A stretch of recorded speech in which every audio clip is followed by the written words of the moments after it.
Hey guys.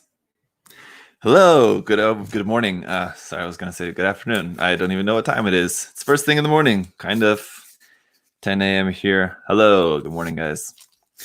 I have a straw today, so I don't have to drink ice while I'm drinking my coffee. The past couple days when I've been doing the live streaming, I hate drinking ice, but that's better. So, we've got some critiquing to do today.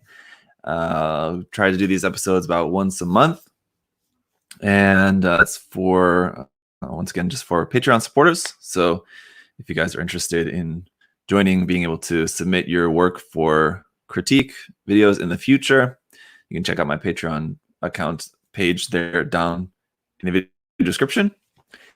And you can just search. I mean, if you just search Zaku Kai's Patreon, you can find it. It's always interesting to me. People will ask me, like, do you have an Instagram or what's your Instagram account or what's your Twitch account name? It's just Zaku Aurelius everywhere. If you just search anything, Instagram, Zaku Aurelius, Twitch, Zaku Aurelius, that's me. There I am. So, all right. We do have quite a few to go through today. So I will try to give fair critique, of course, spend a fair amount of time on everyone's works, but try to move swiftly in between looking at works because, yeah, I think we got how many works from 1, 2, 3, 4, 5, 6, 7 people, and a couple guys submitted a couple of kits, so probably around 10 kits or so that we got to look at today.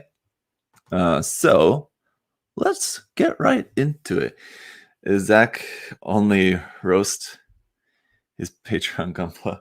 It's not a roast, but I do need to do a proper roast video later. That was something that I was entertaining the thought of doing for a while, and then just kind of got away from it for different reasons. But I should get back to doing that. I should just open it up for submissions for a roast video. Yeah. I'll put that on the list anyway. Okay, so I can see we've got some guys here. Just want to say hello to a few people I can see in the chat so far. Mike Jones, Davi, Hector, Deanjo, Greg, Silent Echo, Shane. Let's see, Revan, Scale Model Eric, Gojira. Hey guys, so let's get right into it with the first one here. This one is from Germ, and I'm sorry guys, those of you who did submit your works, some of you, your name in Discord, which is like the best name that I know for different Patreon supporters, is different from what's in your email name. So if I should call you something else, I probably know you better by your name on Discord. But anyway, from Germ, according to his email name, submitted this. Let me just take a look at what he wrote. Aloha from Hawaii. So it's not really relevant to the kit, but he's in Hawaii, and he said he started building in November 2019. So he just has been building 6 months or so. He said this is customized Jim Sniper 2. I didn't like the standard blue, so I decided to make it more camouflage for forest combat. It's my first time scribing and adding custom accents and parts from Kotobukiya. Built a target system out of the Strike Freedom elbow. That would be yes, on the side of the head. Okay, I got it. And magnetized it to the right of the head. Okay, and also magnetized the Silence Assault rifle to the backpack. Okay, cool. And decided to use Simp Models resin rifle for its beefier look. I didn't know it was meant for a Zaku. Okay.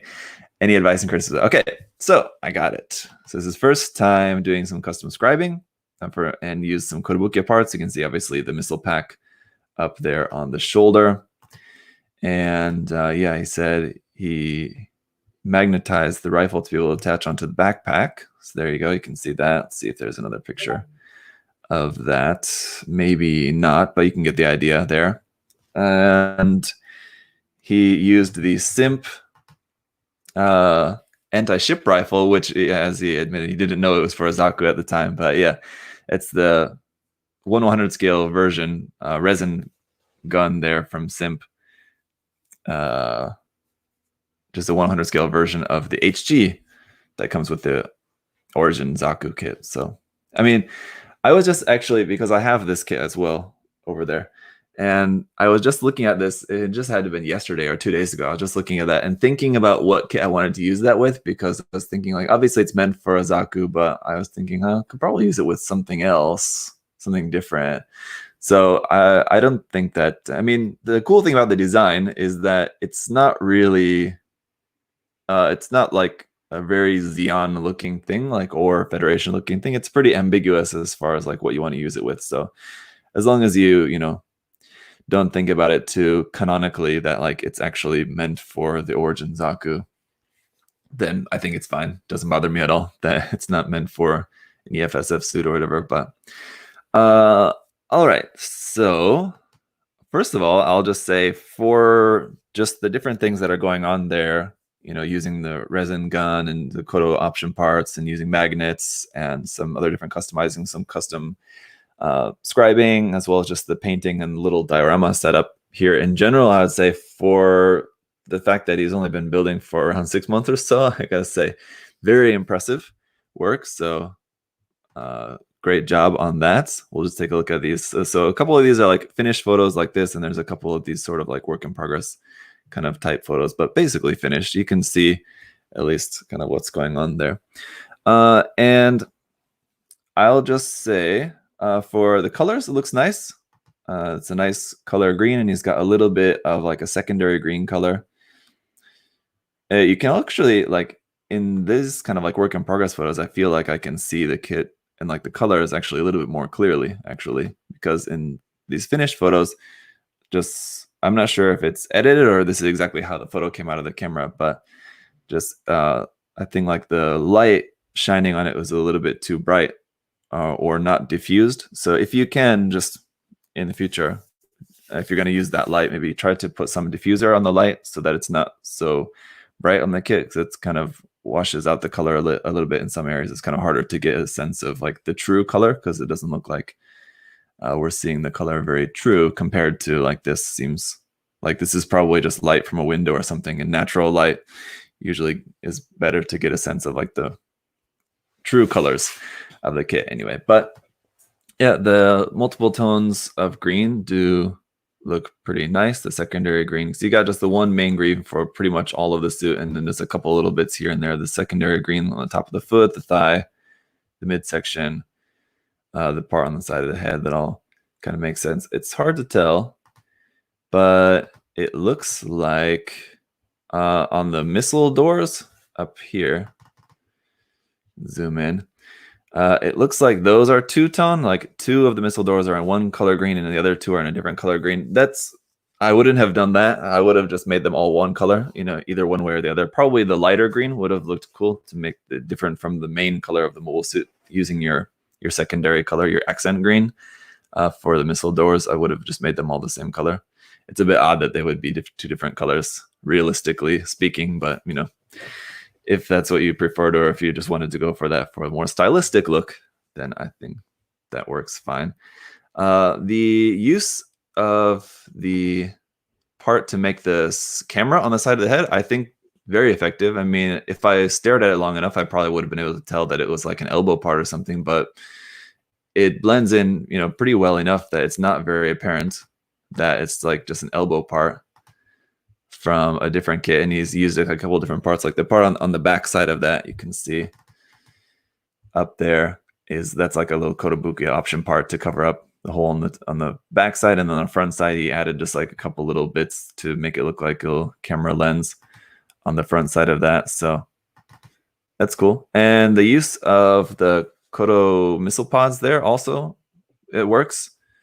I think I maybe I'm just trying to think.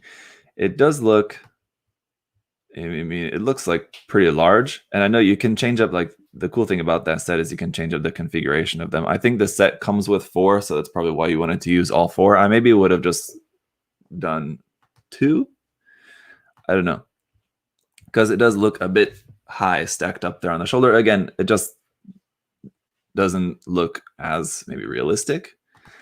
But I mean, I think those like the combination of using those parts with this kit was a good combination. I think generally it fits. It's a bit large though, so I don't know. Just saying on that. And I think the scribing looks fine as far as I can tell. The scribing looks good. Usually first, second, even third time, like trying custom scribing, you can see it's a little bit, like especially like in the corners. You can see here, like on the side of the arm or on the side here, around the corners, maybe not so straight, but it looks good. Those lines look straight. The corners look clean on it. So this custom scribing looks good. Also, what was I going to say about, yes, the decal here on the front of the shoulder. Let me see. Here, let's see if there's a more clear picture of that. Maybe this is the best one. Anyway, the EFSF logo there on this shoulder being diagonal, I think I can guess probably you did that so that the EFSF text there didn't cover up the custom panel line, would be my guess as to why you put it diagonally like that, so that it fits within that space without covering up the panel line. But what I would say, next time, just make it cover up going over the panel line. And what you can do is a couple of things that you can do depending on how exactly you want to do it. But I think a big logo or decal like that that's cut by a panel line is actually a very interesting look. So I think it would have looked fine. I think you don't need to worry too much about cutting a decal up with a panel line. And so just using Mark Softer or whatever the other versions of that same product, but anyway, Mark Softer on that will help to the decal to sink down into the panel line. But if it's a really thin panel line, there's only so much that Mark Softer can do, unless I think you like keep putting it on there. Eventually it will like completely deteriorate down into the panel line, I suppose. But once it's sunk down in there enough, you can actually just then panel line over the top of that with your panel line accent wash or whatever. Or once it's sunk down there enough, you can see the panel line very clearly through the decal enough to stick your knife in there and cut the decal very gently along the panel line, and then do your panel line wash through there and everything. So putting a decal over a panel line like that is actually pretty easy to do compared to like something like, for example, the unicorn shoulder armor. When you're putting like a decal over the top of that, that's why usually the decals they give you, the decal's already broken up into sections because of the transformation. The parts need to like fully separate, and like it's not just a very clean panel line there to cut the decal in half. The decal usually on the unicorn shoulders is actually usually cut up into 3 parts. But yeah, so that'd be my advice for that next time. Don't worry about trying to fit it on there and putting it on diagonally, because it looks a little bit unnatural like that. I think it would have looked better just being on there straight, and then just cutting it a bit where the panel line crosses through. And I don't think, let me just check back the email. I don't think he put any LEDs in it. No, as far as he didn't say. It almost looks like the little green bit, especially on the side camera, is lit up, but I guess it's just he just maybe uses some like fluorescent clear green plastic or clear parts or something. I'm not exactly sure how he made the lens parts, but whatever it is, they look nice and bright there for the lens parts on the head. So those look cool. Like they look like they're lit up without actually being lit up by LED. So that's pretty good. And yeah, the little diorama here, simple but effective, just makes for a cool little vignette, I suppose, there for displaying this. And looks really nice. So really good work on that, I think. Yeah, generally very good.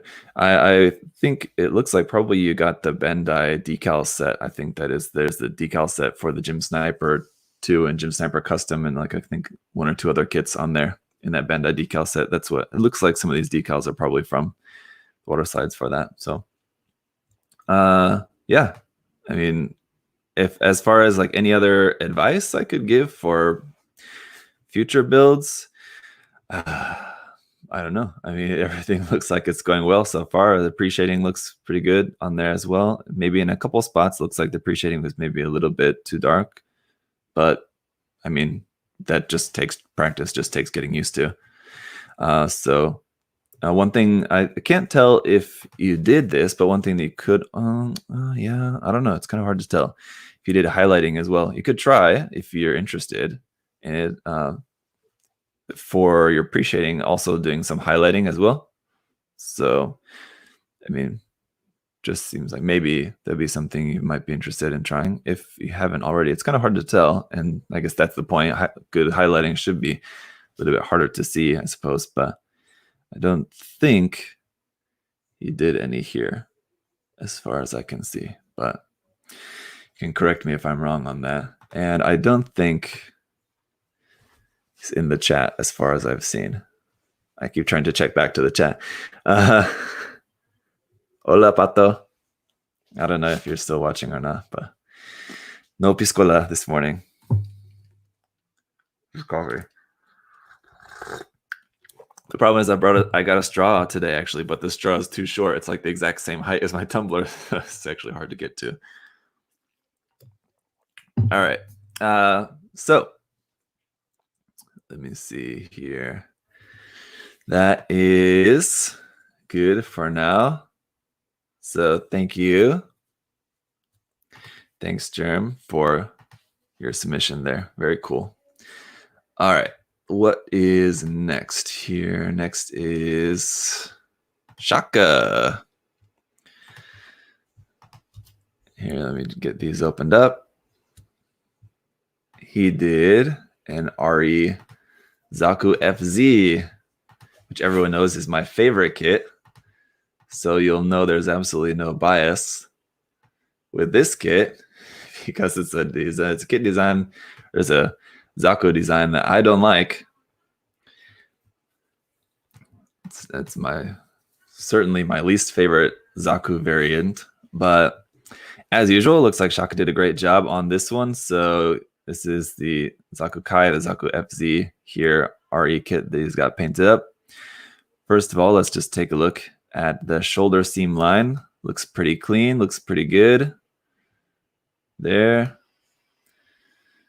Everything cleaned up. And I first thought, when I first saw this first picture, that I love the painting. I love how smooth and clean the painting, the painting all looks.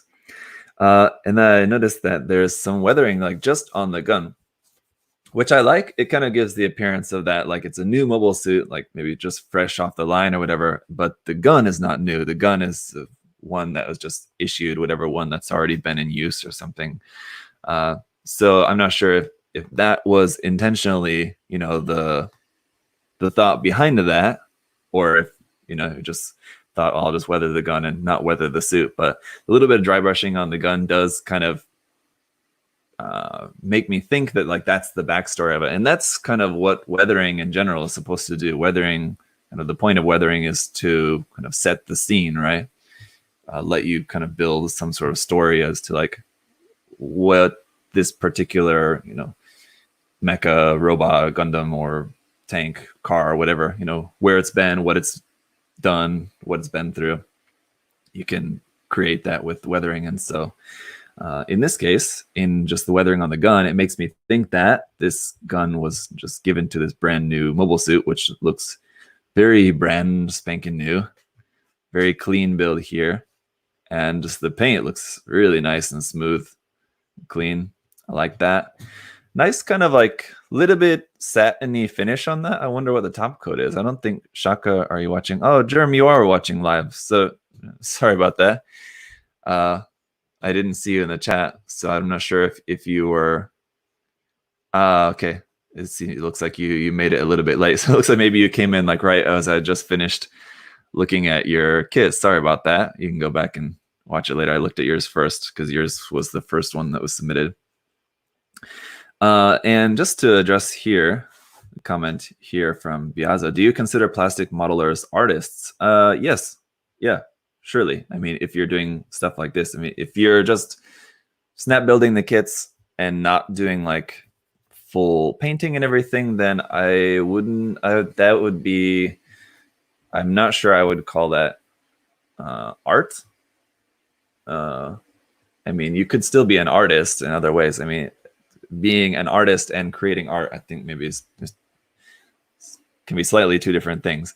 I would say that creating works like this is art, because he's taken something and painted it and made it into something that's one of a kind.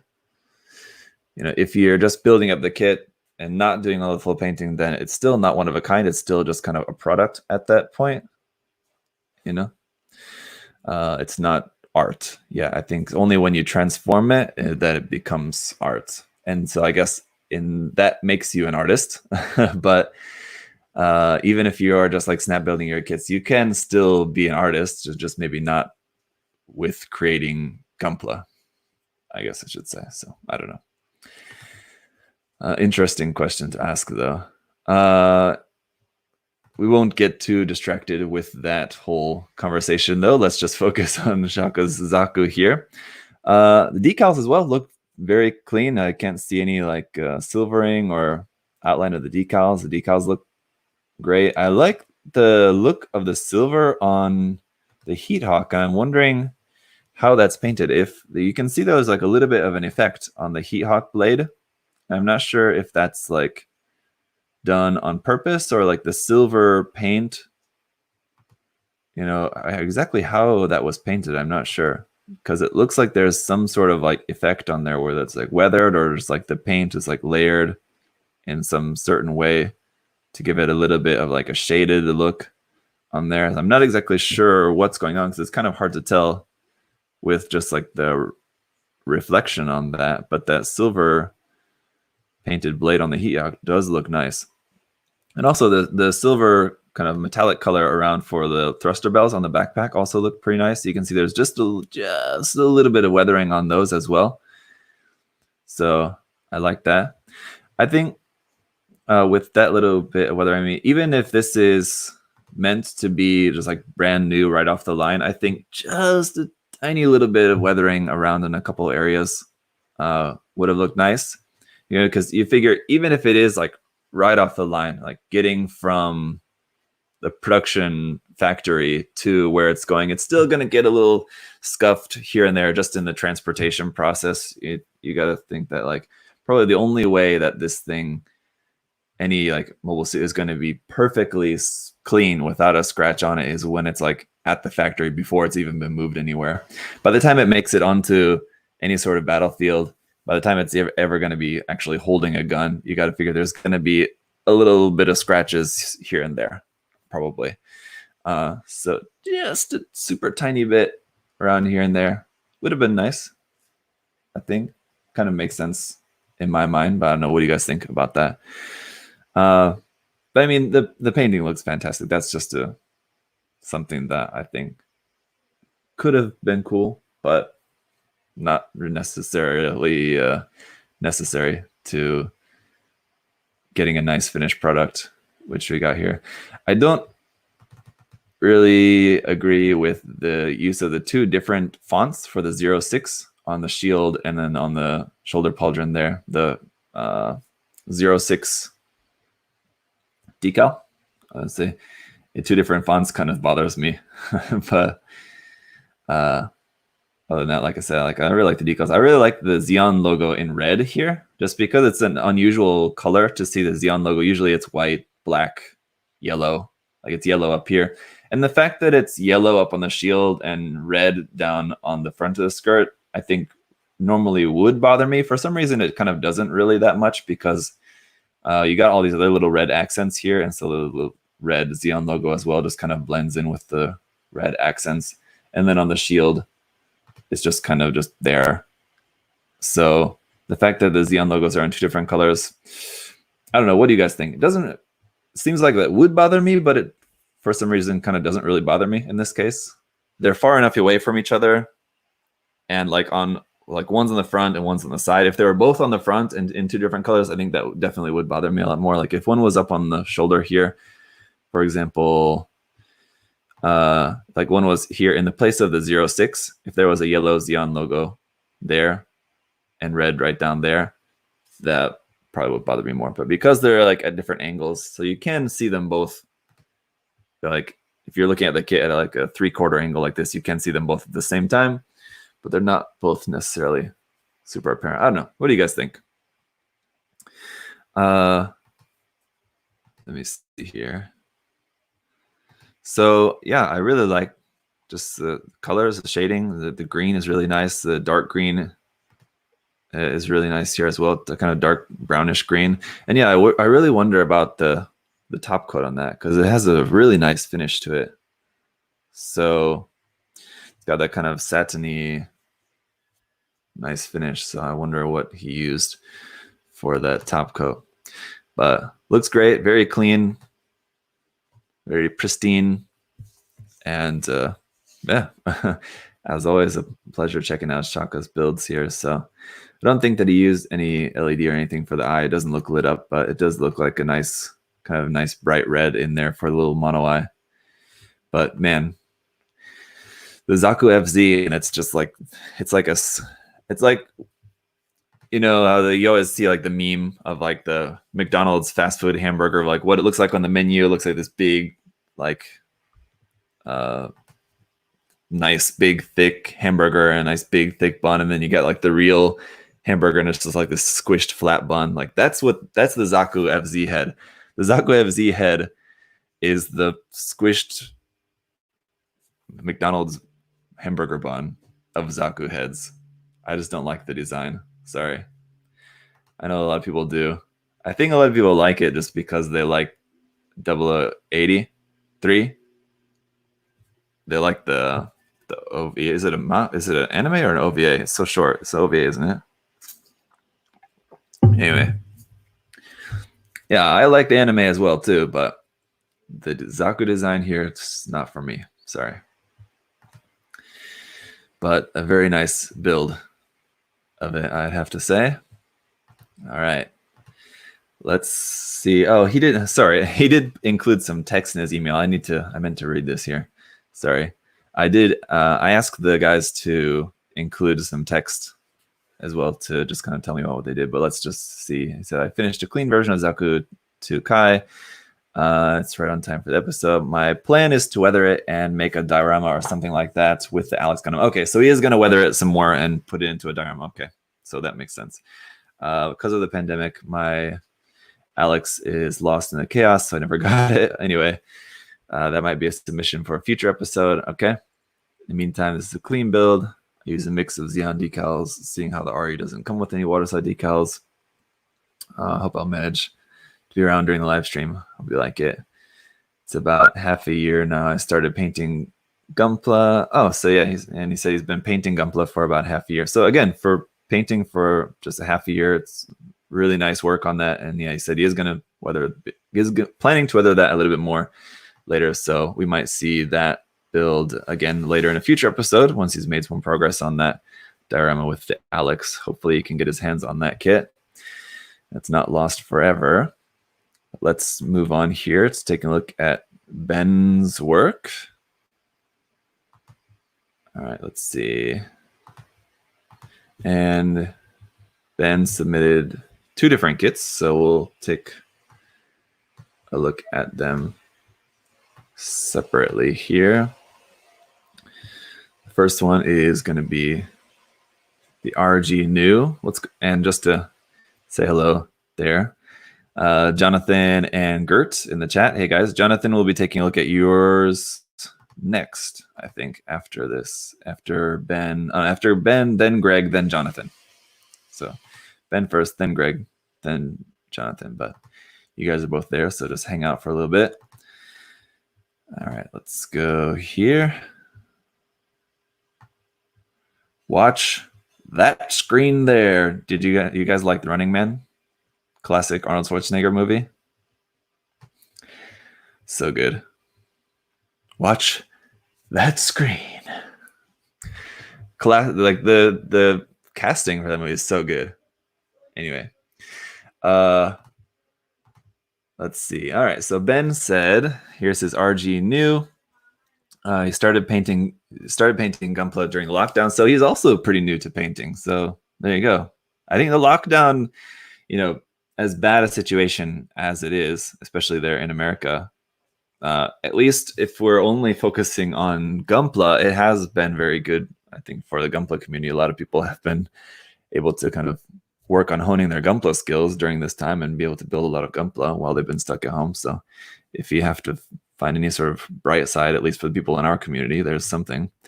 So he said, I started painting Gunpla during lockdown, so I'm new to a lot of techniques. I'm trying to do something new with each build.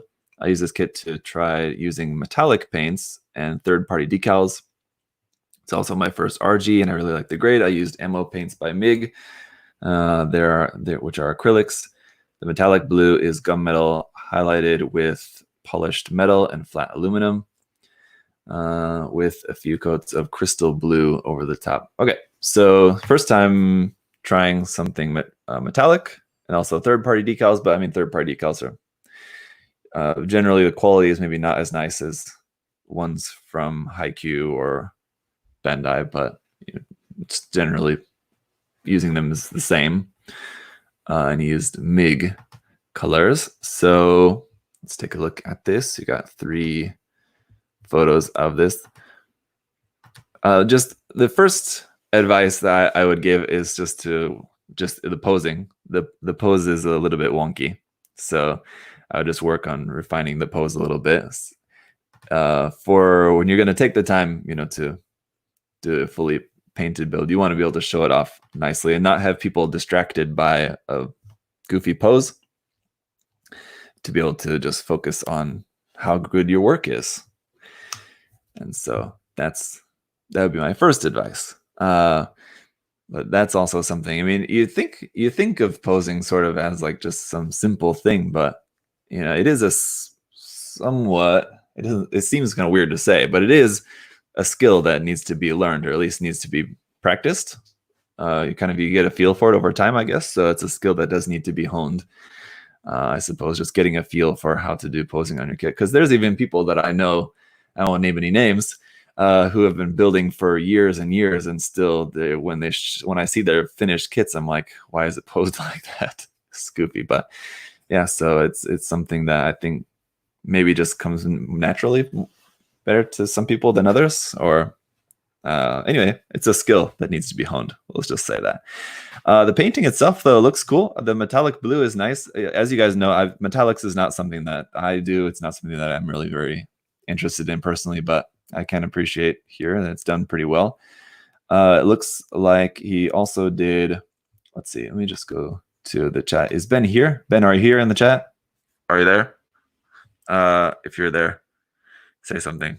But the metallic blue does look quite nice. It's got that kind of nice icy blue look to it. Looks good. And I like that it's carried through onto the gun and everything as well. Just, it looks like he basically stuck to basically the original color scheme, but just swapped out the colors a little bit. Here on the shoulder, it looks like the two-tone color that he did here on the shoulder. Let me zoom in. It's a bit too stark, the contrast here, I think, between how bright white this one is and this kind of darker shading. And that's what I can't tell, if it's shading or not. If there's like some shading there with that, because he said he used a couple of different kinds of paint for that. Or if I'm just seeing like some kind of weird shadow there, if it's the lighting or if it really is that dark between the two. But the contrast is a little bit too stark there for me. Everywhere else it looks fine, as far as I can see from the different photos here. Yeah, because I'm not really noticing any like really stark contrast between any pieces, except for just that part there up on the shoulder. So it's a bit stark for me, but otherwise, I mean, all the white, silvery kind of white does look nice everywhere else. Yellow kind of, which again, it's a little bit hard to tell in the photos, but I'm guessing is a slightly kind of gold yellow, as far as I can tell. It does look nice as well. And the red as well, just sort of like a metallic red. Just as far as the decals go, all the decals look fine. everything looks good, except I don't really care so much for the Londo Bell logo on the front center of the chest. Just aesthetically, for me personally, it's not to my taste to have a logo there like that. But, you know, that's subjective. There's no rules or anything for that necessarily. I like the Londo Bell sticker or the decal like there on the front skirt is nice. That looks good. If you wanted to use another one here on the torso as well, I think on the top of the chest here, you guys can see my mouse, right? When I move that. On the top of the chest, I think would have been cool. So like opposite, like diagonal from the front skirt. On the front, that would be the left front skirt, but on the right top of the chest. So diagonal across there, I think would have been nice. Sticking that Londo Bell decal like right here on the top. Asymmetrical, because the Nu is a very asymmetrical. Well, I mean, I guess the Gundam itself mostly is symmetrical, but the arms are asymmetrical, the backpack's asymmetrical. The chest here is asymmetrical. You can see the top of the chest is, you got the little camera on one side, little fin on the other side. So keeping the decals, at least like the main marking decals, also asymmetrical like that, rather than like right in the center, I think would look fine like that. But again, what do you guys think? But yeah, the decal application though, again, as far as I can tell from the photos, looks good. I'm not seeing like silvering or anything, and on the white parts it would be kind of hard to tell. But even on the blue parts there, the decal application looks good. And this one as well here, you can see on the bazooka cartridge there's like a bit of a gradient. I'm not sure if that's a painted gradient or if I'm, again, just like seeing it like that because of the lighting. With metallic paints, it's a little bit hard to tell sometimes. But whether if that's a gradient, I think it looks cool. If it's just the lighting, I mean, it also looks cool because the lighting gives the effect of it looking like a gradient. Because even on the backpack as well, this part, I'm sure it's just the lighting. Because like on the backpack, it's brighter at the top and then like shadowed. But I'm not sure if this is also a shadow, because it's not like there will be something causing a shadow cast over like this darker part of the bazooka ammo cartridge there. So I think that's probably some sort of like painted gradient that he's done with that, which if that's the case, it looks cool. If not, I mean, either way, it looks pretty cool as far as metallic stuff like this goes. And it looks like also here on like the side of the leg, there's like a little bit like two-tone. And again, I'm not sure if that's just the way that's catching the light, but it looks like you painted those parts separately and maybe intentionally or not, because that could have happened that was maybe an unintentional thing. So, you know, sometimes when you're painting two parts that are the same color, but if they're not painted, you know, if you paint one part with like 2 passes and the other part you paint with 3 passes, the color is going to be a little bit more rich there. So like later, then when you put the kit together and you notice like those 2 parts, which you thought were the same color, put them right next to each other and you find out, oh, they're actually like very slightly different colored because you didn't paint them like with the same amount of paint. That can sometimes happen. I'm not sure if that's what happened here by accident or it was intentionally painted like this to have a little bit more of like different kind of color there on those. So the side of the leg, the 2 blue parts look a little bit slightly different, a little bit of that RG two-tone effect. And so, I mean, with RGs, a lot of people, you know, will want to recreate that two-tone color effect. So looks good either way, again, whether it was intentional or not, I think. So very cool. Let's take a look here. He also did, oops, I had it open actually. He submitted another one as well. Let's take a look at his other kit. I had it open at the same time. Oops, let's open that back up. Here we are. This would be the Mars 4 Gundam. And what did he say about this one? Let's check. No, sorry, not Mars 4. It's in like Mars 4 colors.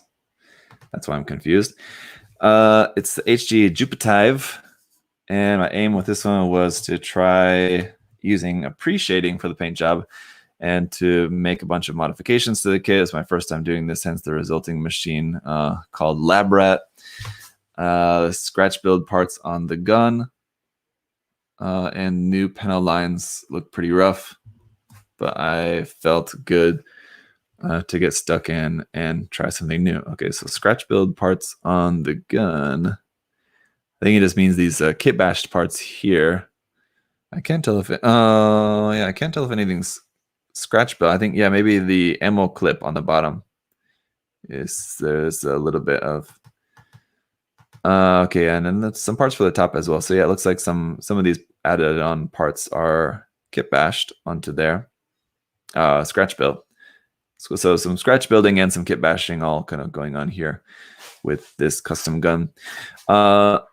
This front part here, which looks like it's like an arm, like a forearm part or something, like from an Astray kit. I can't quite place it, but something like that.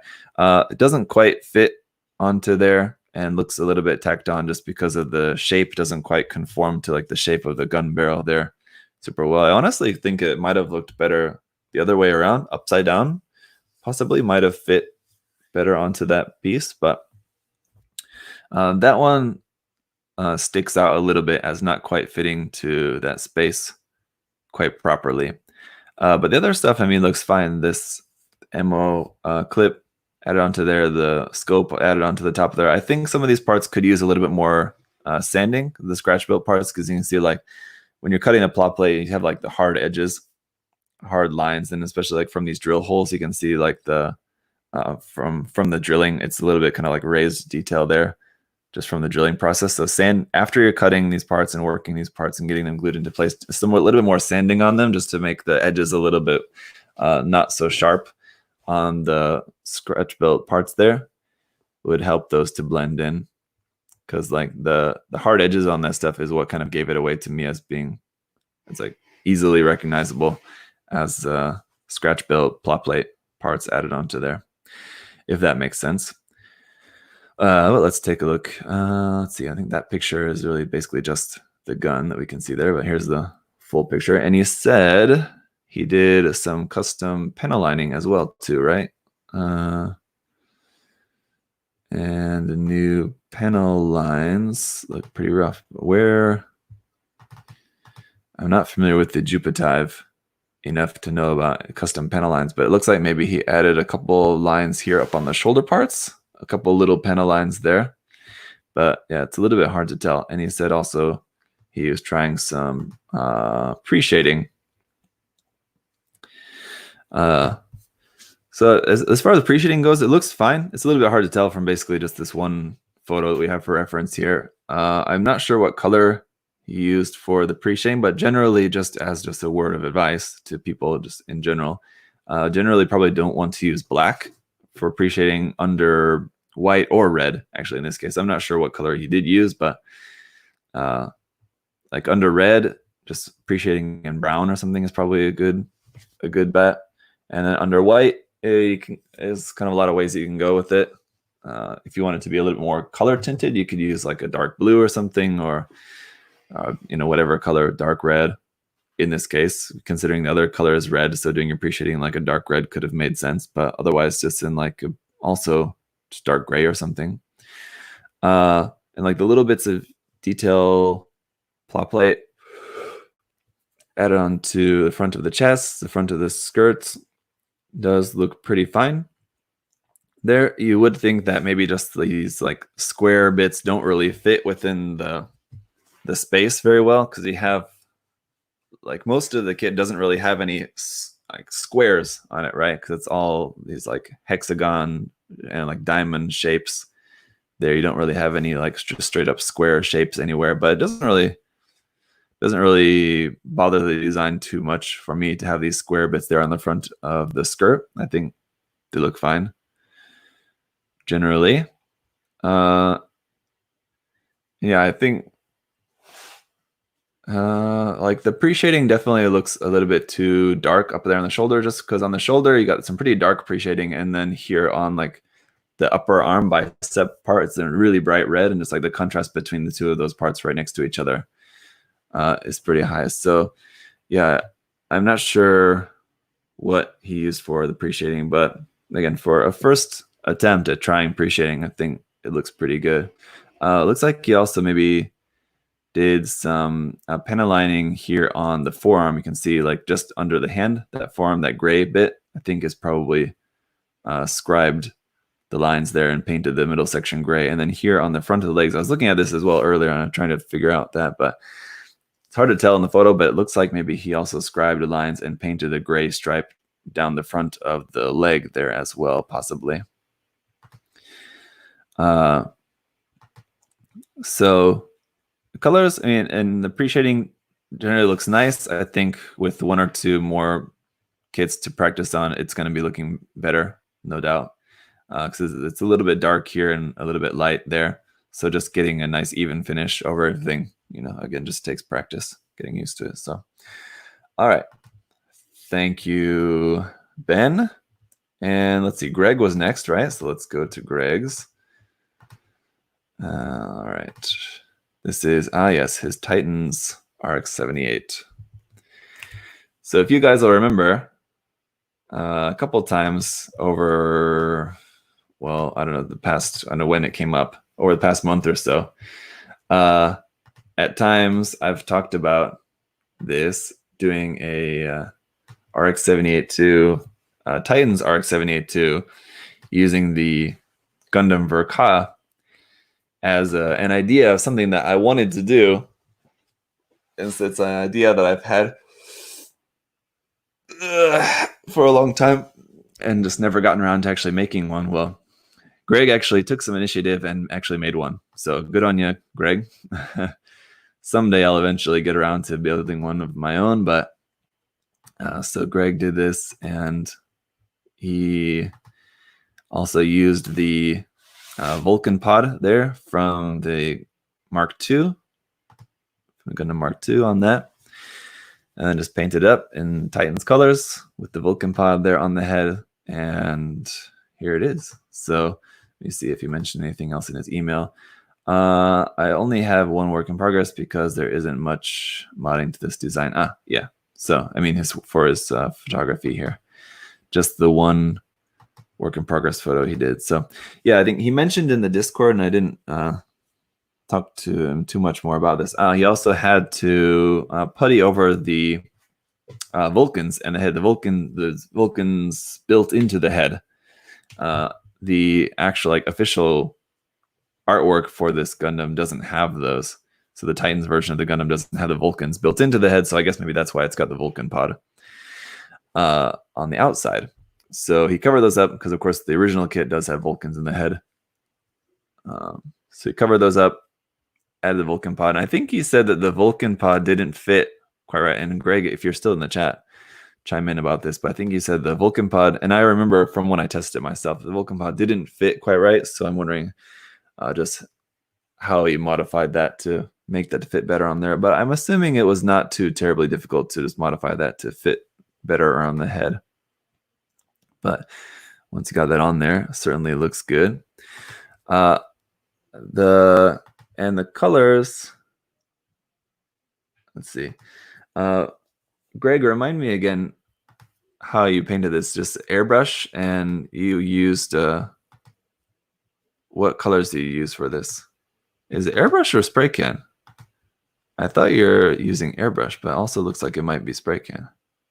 Trim a little bit out of the middle. Okay, yeah, that's what I figured. For making the Vulcan pod fit, he said he had to trim a bit out of the middle because, yeah, it's too wide to fit on the head. So he just had to cut a little bit to just make it a little bit more narrow, tight on the head. I would recommend in the future trying out some shading and or highlighting on this because, I mean, the colors themselves look nice, but they're quite flat, I guess is maybe the word. And that could also be just because of the top coat as well. I wonder what top coat you used. So airbrush and mixed Tamiya purple and royal blue. Okay. What top coat did you use as well? Because it also looks like a kind of semi-gloss, not super matte finish on that. But yeah, I would recommend just to, especially on these parts where you don't have a lot of detail on them, you have these big parts on this kit that just don't have lots of surface detail, just to help give some depth to the parts, some either pre-shading and or highlighting on them can help to give some depth there, where generally the parts, don't have much going on. So you just end up with these big flat surfaces of color, which can look nice, but I think it would be cool for you to try out. The gloss is just a Tamiya semi-gloss. So yeah, there you go. And also, let's see, is there a closer up image of the chest? It's kind of hard to tell on the front vents of the chest, the main vents, but on these upper vents too, a little bit of panel lining in there. And for yellow, I'd recommend using brown panel lining, just to panel line in the little line there on the chest. So just a little bit of panel lining on those. And I can't tell for the main vents. Maybe you did panel line in the main vents, and I just can't really see it in the photos. But just panel lining in those yellow vent parts with some brown, I would recommend. I like the nice, very light tone of gray for the inner frame. It's always nice to see an inner frame in something a little bit more unique, a little bit different from just like your standard gunmetal or silver or dark gray or whatever. But yeah, good on you for actually going for it, making the Titans Gundam there. The Titans logo on the chest, from this angle, the decal looks fine, but from this angle you can see the outline of the decal a little bit, so it doesn't look like necessarily like the decal is silvered, but I think that's just because of the lighting, because of the top coat. So I'm not really sure what you can really do about that. Maybe just giving this another coat of top coat over that to just kind of help even that out, so that you're not seeing the outline around the decal there. Also, I think just in general, some more decals would also be nice too. As I was saying before, I think just to help kind of add some depth to the parts where you've got these big wide open spaces of color. Appreciating and highlighting could help with that, but also some more decals I think would also help with that as well. We just got these big open spaces, I think. And it's a Verka as well too. Verka's got to have a lot of decals on there. So I think, in my opinion, it would look cool with some more decals on it. You don't need a ton, but just a few more bits here and there would look pretty cool. But yeah, I think that about does it. Maybe a little bit of dry brushing as well too. I mean, if you want to, like, the official artwork, I mean, it's like an Advanced Zeta artwork of just like the Titans Gundam, basically. So it's not like something that is usually, like, we usually see it weathered. So I'm expecting it to be weathered. That's not the case, because actually the only artwork that we have is just a really clean artwork for it. But I don't know. Again, I'm just thinking that something else, whether it be shading or weathering or decal, something else to just add a little bit more depth to the parts, just I think would look nice. So whichever way you end up wanting to go with that, that is what I would recommend. What do you say? Yes, you painted the fingertips too. I didn't notice that actually, because it's kind of harder to see in the pictures, but there you go. You can see he painted the fingertips in blue. In the official artwork, I'd have to go back and look at the image. In the official artwork, does it have the fingertips painted like that? Are they blue, or are they red like normal, like Advanced Zeta style, or are they blue, or are they just gray? Is that just something that you did on your own? I'm not sure. But yeah, those are a nice touch. Just a nice little detail there to catch that. I didn't actually notice until you mentioned it. So I'm glad that you mentioned that. Yeah, there you go. So, all right, Greg. Thank you very much, as usual.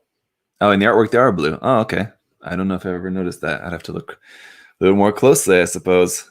I actually didn't notice, too, about that they didn't have Vulcans on the head until you mentioned that, too. So I just hadn't really ever looked at the artwork close enough, I suppose. Let's move on then here to Jonathans.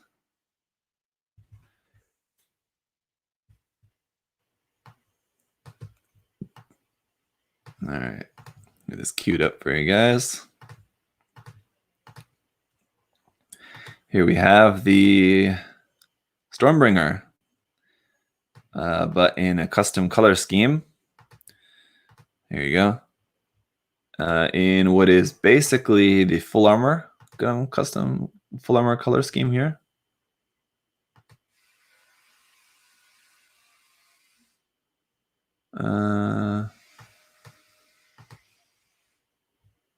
Oh, and he's got 2 kits that we're going to be taking a look at anyway. I'm just checking his email to see what he mentioned about that, but didn't really mention anything too much about the builds. So we'll just take them as they are. Here, okay, yeah. So it's basically like the full armor Gundam color scheme here on the Stormbringer, and I think it looks fantastic. It's a great color choice here for this. The Stormbringer is just such a good kit. It's such a cool looking kit. I mean, I think you could. There's about 100 different ways you could go with the color scheme on that, and it's still going to look awesome. I really want to paint mine at some point as well too. It's a really cool kit. So the colors look great. The painting looks fantastic here as well too. You got some nice shading there on the colors. I like just the nice kind of muted green as well. It's not a very bright green on that, but you got the really bright accents of orange there, which look really nice. But then like you got the muted gray and muted green there.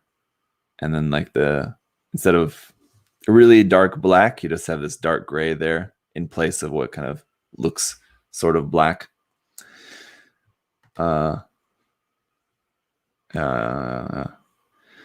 Looks good.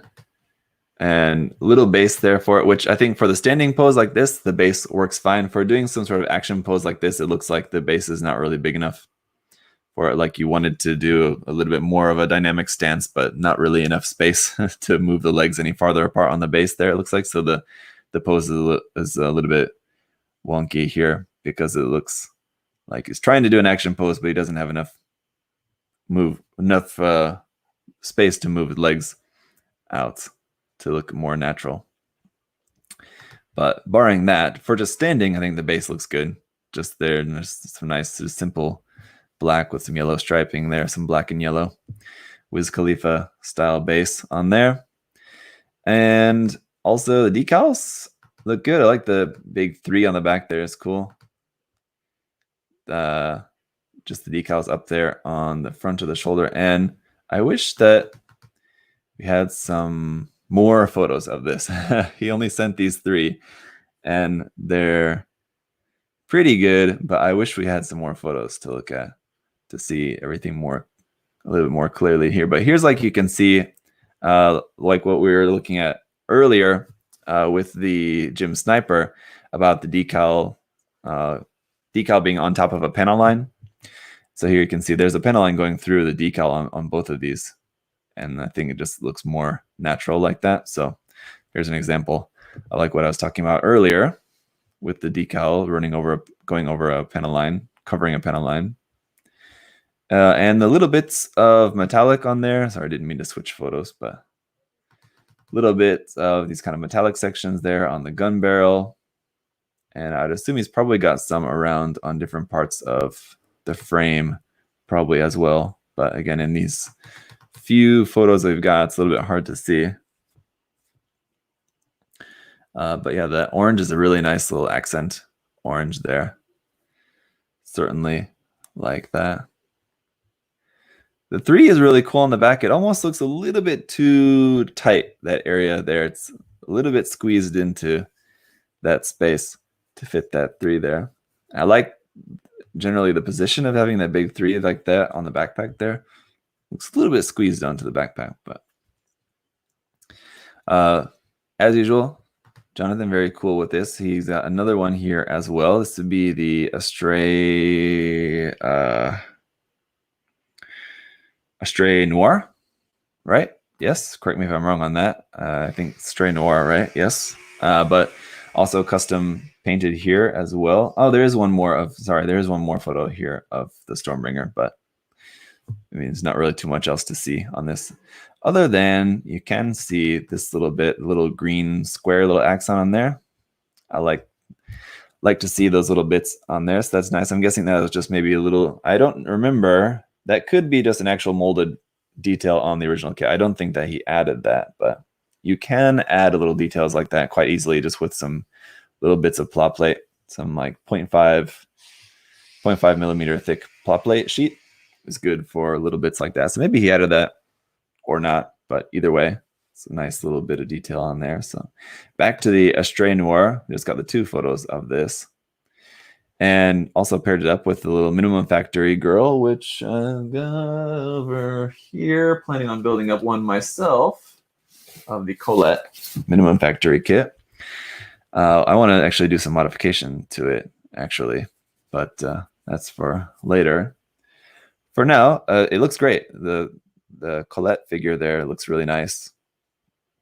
And it sort of like matches the style because he's got like this desert kind of color scheme on this, right? And she's looking in sort of desert kind of attire, right? I get it. It kind of matches the not theme, but what do I want to say? Just the not style. Anyway, it matches there between the two. And I like the colors generally. The colors on the head, I'm not sure about the faceplate being in white or like the kind of off-white color. It's a bit too much going on there on the face for me. Otherwise, the colors everywhere else work pretty much fine. But having all 3 colors there on the face, I don't know. Something about the face, the head, the colors don't quite work for me, but I'm not sure. I think if the V-fin wasn't in like that dark gray black kind of color, if the V-fin was in like this orange color or even like a completely different color, if the V-fin was in just like kind of normal yellow color. Yes. But in general, I think the colors all look great, and the placement of the colors for the most part I can agree with, but something about just here in the head just doesn't jive quite right for me. But I mean, everywhere else it looks cool. And it's a really interesting take on an Astray kit as well, too. I'm not sure if I've ever seen, well, I'm sure in my life I've seen a million different custom painted Astray kits. So probably have seen a desert color Astray kit before, but not one that I can really necessarily remember. So as far as I can remember, this is the high-res kit, isn't it? Sorry, I just now realizing that it's not the MG, it's the high-res. High-res Astray Noir. That's why it looks extra bulky and beefy. Yes. Now it all makes sense. So I was thinking, like, is the MG really that like buffed out? But it's the high-res kit, right? So anyway, yeah, it looks cool, and I love the striping on there is nice as well too. Just the white striping bit over here on the shoulder, that looks nice, just to give it a little bit of asymmetry. And this also the chest is the top, like the plates on the top of the chest there is 2 different colors as well. So a little bit of asymmetry there is nice. I like that. And the decal on the front of the thigh there is pretty cool. So yeah, I don't know. Again, I think the colors for the head, I mean, I think that's also just kind of a subjective thing. I'm not sure. It seems like it works, but for some reason it just looks a bit odd to me. But the more I'm looking at it, the more I'm thinking, no, it's fine. It works. But probably 99% of the time, I personally don't like when the face plate and like the main head color are too different. Maybe like super slightly different, maybe.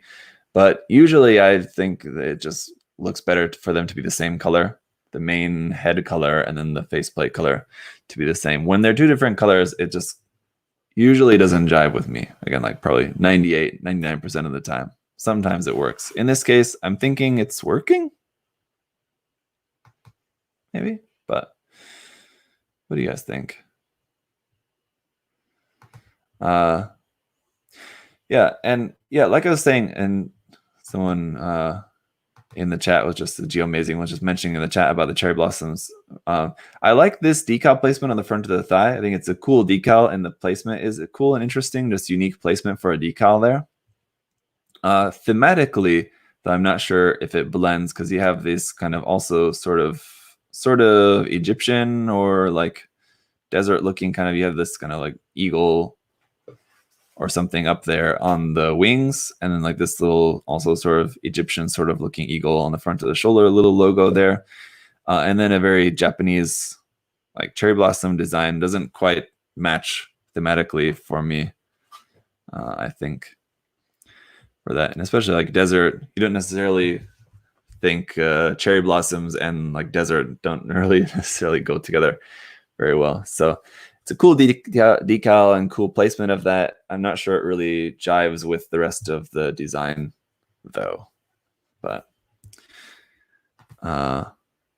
you do have some like flower bits here on the Colette's kind of overcoat there as well. It's kind of overcoat. It's kind of what part? Anyway, this part of her bit there. But I mean, that kind of works because it's kind of, you got like desert flower, right? Like I did that with my desert color scheme. Desert flower Barbatos had some flowers on it. So like flowers in the desert, yeah, okay, that's not unheard of, and I can get the idea behind that theme element. But these being very specifically cherry blossom flowers is a little bit different. So yeah. Anyway, cool build though, and I like the creativity there with that. Very nice. So let's see. Then I think we've got two more. Next is GGW here, who also submitted a couple of kits. So we'll take a look at this one first. Here.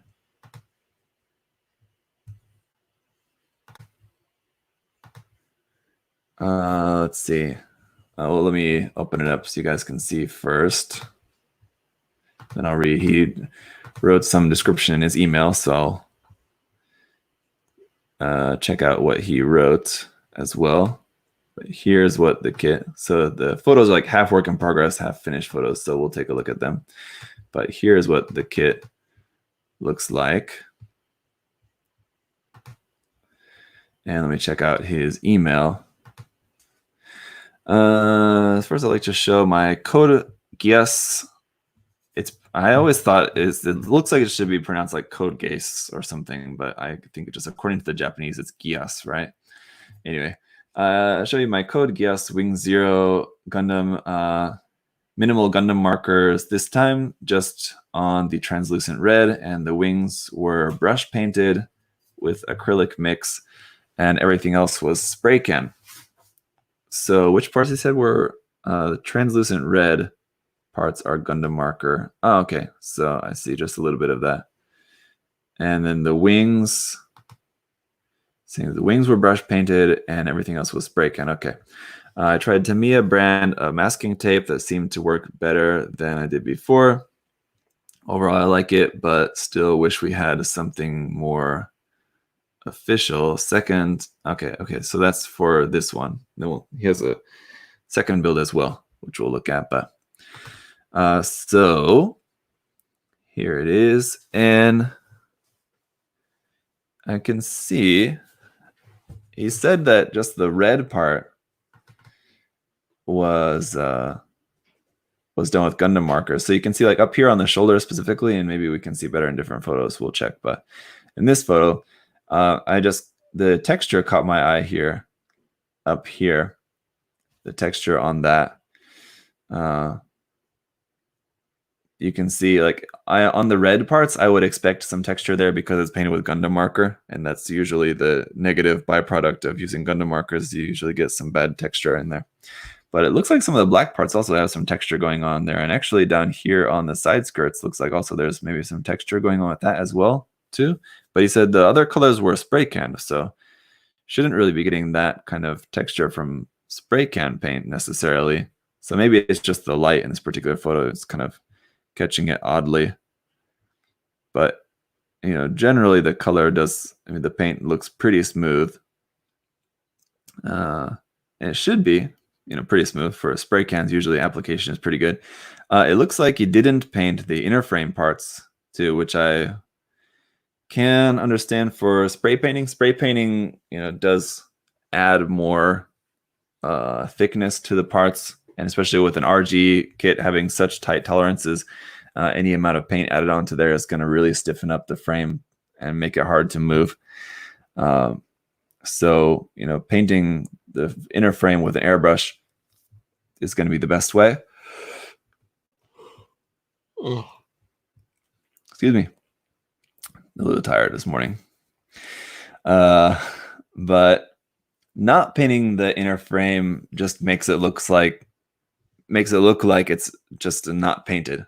So it's very clear to tell to me that the inner frame is not painted, which is a little bit distracting because I wish that it was painted, and again, when you do that, especially with using spray cans or whatever, then it's kind of hard to move the inner frame. So what I would recommend is just not plan on moving it anymore, planning on just sticking to one pose so you can spray the inner frame, whatever, paint it, and then just not move it anymore after that. So at least it looks nice. It looks painted. Also, you can see like what looks like nub marks here on the inside of the elbows. So just need a little bit more cleanup on those nub marks on the frame parts on the inside of the elbows.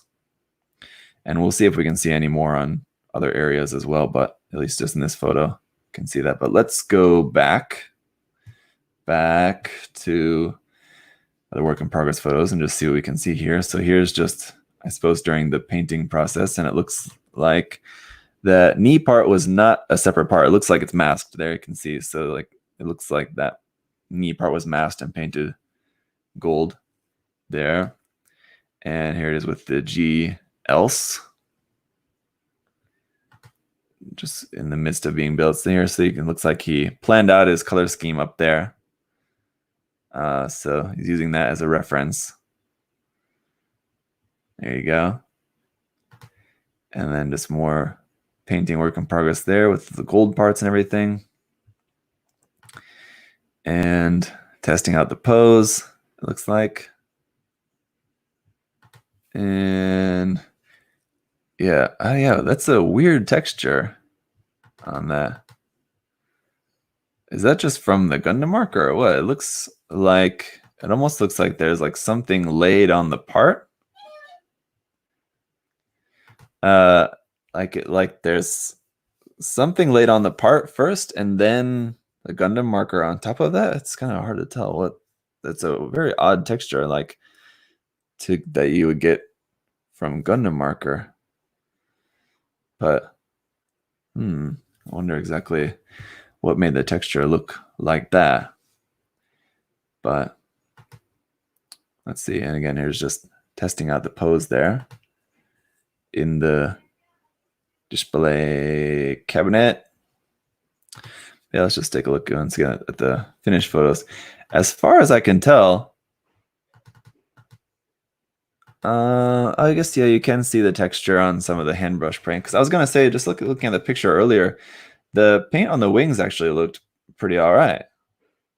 Considering brush painting, especially if you're a beginner, it's hard to get your brush painting done smoothly.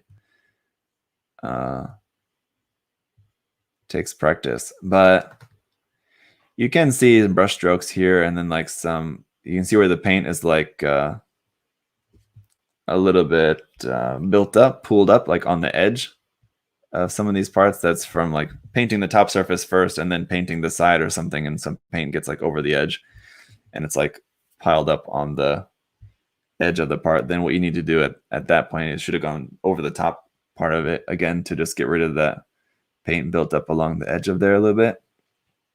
So it just needed some more work to this.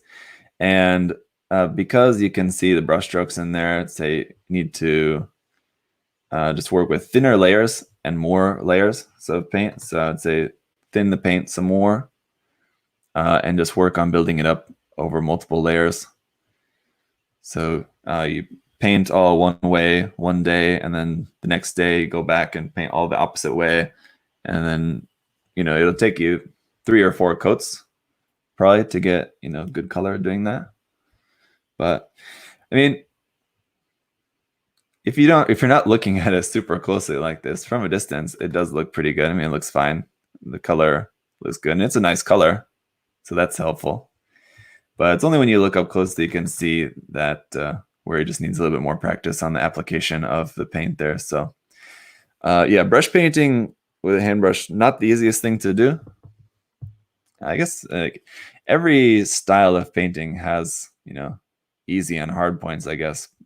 But so it's not like hand brushing is hard and airbrushing is easy. I think in my opinion, airbrushing is easier. But I suppose there's things about it that also do take practice. But if you are going to be hand brushing, then there's some things that you can do. I would say, yeah, just thinning your paints and just focusing on working more in layers, more so than having the paint being a little bit too thick like that and being able to see the brush strokes and all that. So we got another one here that we're going to look at as well, which you could actually see a little bit in the background of the last one. Let's see. Here's his other work. This one being the master grade. All right, so he said this was the Origin master grade with a palette from Destiny 2. Working on it went south pretty quickly when I learned how lacquers worked, which means I botched. So there's a work in progress photo where you'll see he messed up the paint here. This was, I think, how he was painting the shield, and it just got all destroyed. His paint got all destroyed on there, unfortunately. So I think he already had it like totally done, basically like that. It got all destroyed, so he had to sand it all back again. So it's a bummer. You hate to see it, but you live and learn, right? Mistakes happen, and you just kind of had to fix it and try again. So he did. I tried my best to fix it with super glue and some more sanding. The purple on the abdomen was hand brushed, and I sprayed with matte finish, while the white and gray were both cans. Spray cans. Okay. Yeah. All right.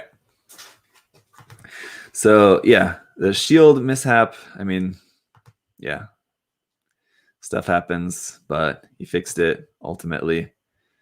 And yeah, just some more unfortunate mistakes of the learning process there. But I think when it was all fixed, it came out looking better. Now, you said, oh, I think this was maybe also from where the paint got a little messed up there. So I don't remember how that happened. I think he said it was to do with the top coat that he used on it. But ultimately, here's the finished result. Let's see how it came out. I think the finished result looks, as far as we can tell from the photos here, good. And you can see how the shield came out. He was able to fix that. That's good. And he said the white and the gray were spray painted, but there's still some odd texture there. So I'm wondering why, even on the parts where he's spray painting, is still getting a bit of texture on them. It seems strange, like maybe the primer was hand brushed on and then sprayed over the top of that, but I don't think that's the case. So maybe have to hear from him on this. Try to sort out why he's getting this texture on there. Zoom in. But again, it's the case that, like, from a distance where you're not really seeing that texture, it looks fine. I mean, the color placements, everything, it's a cool color design there, just with the white and gray and the gold bits, and just a little bit of purple in there is a nice little kind of accent of just having a little bit of purple, a little bit of color. more than just, even though gold is like a color, when you have like white and gold, it still gives kind of a little bit of a monochrome, or just like a, I don't know, gold doesn't really so much act as much of a accent color, I think. I don't know, maybe that's just me, but it sort of goes with the white rather than like providing an accent against the white, where like the purple gives more of a color accent, I think.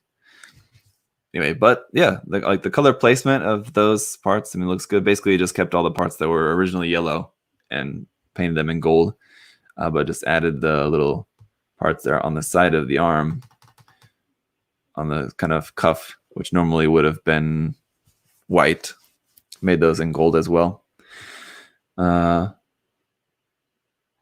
yeah, when you see up close, yeah, I'm not sure why he's getting some of that texture there on like the top of the chest. If it's just spray can, it's odd. I think he used Tamiya spray cans as well too. Like I could see that maybe if he was using like some automotive spray can or something, automotive paint that's not really meant for plastic models, that could be the case. But I think he said he was using Tamiya. So we'll have to try to sort out what's going on with that.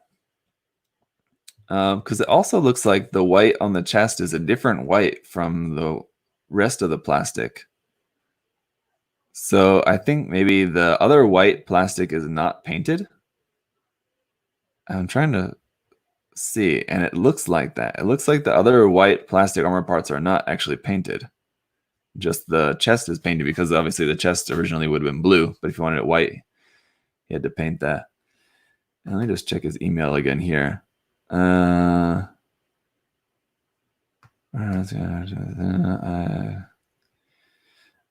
purple on the abdomen was handbrush spray. The white and gray were spray can with can sprays. Interesting. Yeah. As far as I can tell, it looks like the rest of the white parts are not painted fully, and just the torso is. It's what it looks like to me. But yeah, yeah. And once again, it looks like the inner frame is also not painted. You can see, especially there on the hands and in the joints, you can tell that the inner frame doesn't look like that's painted either. So as far as what you can do, just for my advice, would be just to practice painting even some more of these parts. And you can see, like on the back of the hand, there's a little nub mark there too. So make sure you're showing equal love to the inner frame as to the armor, because you will still see the inner frame. And obviously the armor is like the main thing that you're going to see, but you will still see parts of the frame, especially on the hands and joints and areas that are going to show. So these parts also need equal love. And I would definitely recommend not skipping painting them, just to paint those up as well. Even if it's like gray plastic and you're going to paint it gray again anyway, there is a difference. You can see a difference when you paint it and when you don't paint it. You also painted the feet there. I didn't notice at first, but yeah, obviously the feet would have been red. Normally you painted those gray. So the color scheme in general, I like it. I just think that just the painting application just needs some practice. Need to troubleshoot maybe some of the painting and practice the painting, work on clean up on the inner frame a little bit more and painting the inner frame. But the color schemes and the color scheme on the Wing Gundam, which we saw earlier too, was like the color placement and everything on the color schemes is good.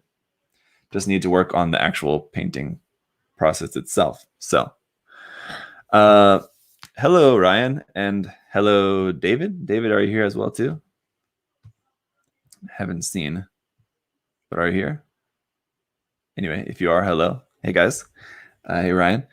I think we have then just one more then from Clifford. So let's see. This will be our last one for today. And it's a diorama.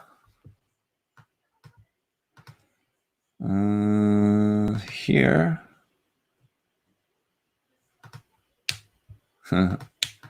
glad you could make it, Ryan. Here's the diorama from Clifford, and let me read what he said about this. For the most part, it's a straight build, painted and seam lines removed. I added an LED. I'll include some pictures of that process. The diorama was made out of XPS foam with aluminum foil layered on top.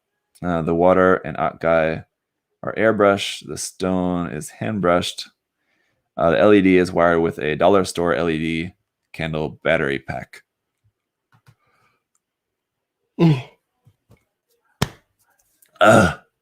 Sorry. Yes, so here's the work in progress photos. So just working on the guy here first. I think he had to cut out some space there in the center to make room for the LED. So here's what you can see for that, cutting out the center bit of that. And then the LED says just taken out of a dollar store candle. So there you go. That works. Or maybe just the battery pack, the whole LED unit or the battery pack. The wording of his email, I couldn't really catch it. So the LED is wired to a dollar store LED battery pack. Okay, so the LED itself, light was not included with the camera. I think he changed that. Maybe that bigger one you can see there is the one that was original. He changed it out for a smaller one that would fit inside the mono eye part there for the guy. So, but the battery pack is from a dollar store LED candle. So there you go. Good use of stuff that was available. And there's a couple other photos here, which these seem to be stills from a video, it looks like. So I don't know if he's got a video of this online as well somewhere too. But here you can see working on just the placement of everything, the rocks and placement of the kit within the diorama. And then you can see there's like kind of the next step after that, adding the waves and stuff, it looks like. So he said the waves, looks like that's what he was using the aluminum foil for. And that's, I'm not sure I've ever heard of using aluminum foil for water effects before, but it must be a thing. It's very possible. I just had never heard of that before. So there you go. It works. But then in the finished product, he ended up putting the out guy further down into the water, which definitely was a good choice. Here, as it is like this, it's definitely like too high. Then the water is like a foot deep, and these are some pretty big waves for water that's that shallow. I guess not a foot, but it would be, a couple feet deep in scale. But this looks much better, having the guy, deeper in the water. Not like super deep, because it is right next to land, right next to this cliff. So, the water isn't going to be probably not super, super deep there. But I think just this, ultimately, for the finished product, this placement is really nice of just the depth and the rocks there.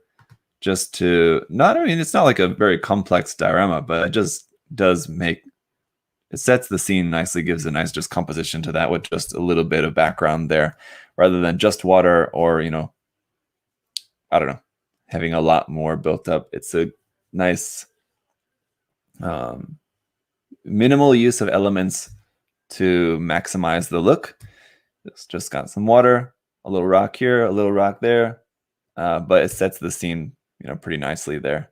You can get a good sense of the area where the Akai is here. So it looks nice, and you get a little bit of weathering there on the Akai as well too. A little bit of rust dripping, streaking there. Streaking is the word I wanted to use. And so that looks pretty nice on there as well. I like that he went with the peg arm 8th MS team style there for that. Very nice. The LED looks good. Very nice. Bright LED in there for the eyes. I like that. Here in the work in progress photo, you can see like the rocks and the waves painted there, but even back on this one too. So all the rocks and everything was painted. So I wonder if he painted that like first before anything else was even finished. So there you go. Had those elements kind of like already done before anything else. I guess maybe that was probably maybe helpful to arrange the scene, I suppose. but you can get a good sense of just kind of general, like the main steps of planning out a diorama like this, setting, like arranging the elements and then like building up the effect like that, the waves and everything. You got the main colors laid down, and then skipping to the final effect, adding some other little bits. I'm not sure what he used there for this, like the splashing water. It looks like that's maybe some kind of like spongy kind of material. I'm not sure. But the water splash effect does look pretty nice there. So it came out pretty nice and stuck with just like the original colors for that guy, but the paint colors look good, and the kind of metallic-y color there for the claw, this look pretty nice there too, with again just a little bit of weathering around on the kit, basically just some like miscoloration in some of these parts there, not necessarily like scratching or like chipping on it, but just some miscoloration, some streaking there. It looks pretty nice off these details. So pretty nice build. Otherwise, I mean, as far as anything else that I maybe would have done with this, maybe a couple of decals here and there on the kit, maybe would have looked nice. But I mean, the Art Guy being such a goofy, odd design as it is, not having any decals on it actually doesn't look, it's not like jarring.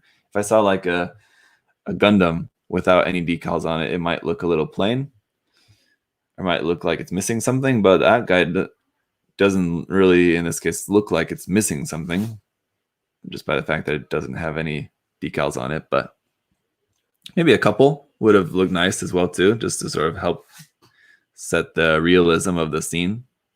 Realistically, probably would have some decal markings on it of some kind, but I think it's cool. I like it. So once again, let me just check. I think that was all. I like it, Clifford. Thank you. So that is it for all of our entries for today. A lot of really great stuff. I really appreciate it, all you guys who submitted your works, and everyone else who are also Patreon supporters. Really appreciate all you guys' support. Thank you so much. Those of you guys who've been watching live, hopefully you enjoy these videos as well too. If you're interested in submitting works for future episodes, again, just check out the link down below, or find me on Patreon, and there's more details about that. You can join up, and then you can submit your works for next month's episode.